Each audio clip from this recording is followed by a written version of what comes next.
নমস্কার বন্ধুরা, আজকে সানডের লাঞ্চ মেনু নিয়ে চলে এসেছি। এখানে গরম গরম বাসন্তী পোলাও সঙ্গে খাসির মাংস। তো মাংসটার জন্য আমি আলুটা প্রথমে ভেজে নিয়েছি, তারপরে তেলের মধ্যে তেজপাতা আর গোটা গরম মশলা ফোড়ন দিয়ে পেঁয়াজের টুকরোগুলো দিয়ে দিলাম। এবার পেঁয়াজটাকে একটু ভালো করে নেড়ে ছেড়ে ভেজে নিচ্ছি। পেঁয়াজটাকে খুব ভালো করে নেড়ে ছেড়ে ভেজে নেওয়ার পরে এর মধ্যে দিয়ে দেব আমি টুকরো করে রাখা টমেটো, কাঁচা লঙ্কা আর আদা রসুনের পেস্ট। খুব ভালো করে সমস্ত মশলাকে কষিয়ে নিচ্ছি। খুব ভালো করে মশলা কষানো হয়ে গেছে, তেল ছাড়তে শুরু করেছে।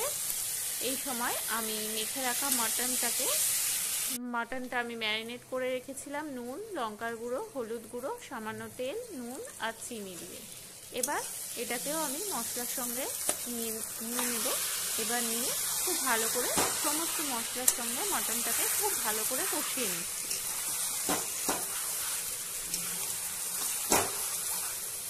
মাটনটাকে খুব ভালো করে প্রায় 10 থেকে 15 মিনিট ধরে আমি কষিয়ে নিলাম।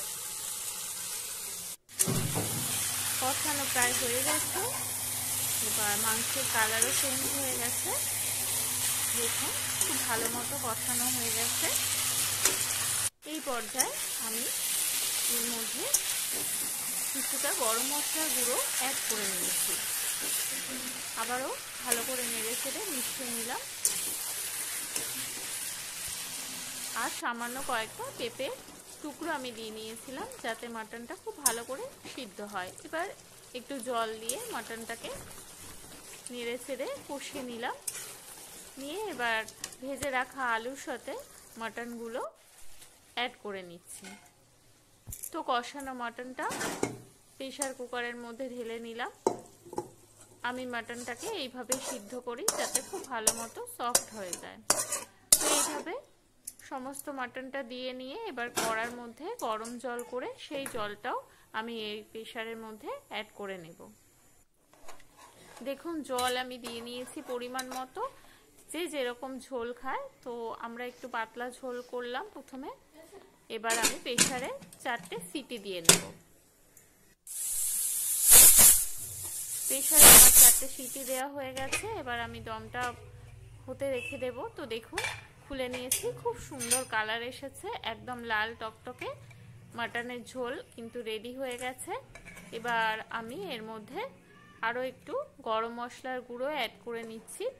নিয়ে এবার একটু প্রেসারের ঢাকনিটা ওপেন করে কিছুক্ষণ ফুটিয়ে নেব ঝোলটা গাঢ় হওয়ার জন্য। এদিকে আমার গরম গরম বাসন্তী পোলাও রেডি হয়ে গেছে। দেখুন, দারুণ কালার এসেছে আর খেতেও কিন্তু খুব সুন্দর হয়েছিল। তো বাসন্তী পোলাওয়ের সঙ্গে মাটন কষা তো দারুণ লাগে খেতে। এদিকে আমার মাটনটাও ফোটানো হয়ে গেছে, গ্রেভিটা একটু গাঢ় হয়ে গেছে। তো আজকে লাঞ্চ আমাদের একদম রেডি। যদি ভালো লেগে থাকে অবশ্যই আমার চ্যানেলটাকে সাবস্ক্রাইব করে পাশে থাকবেন। ধন্যবাদ।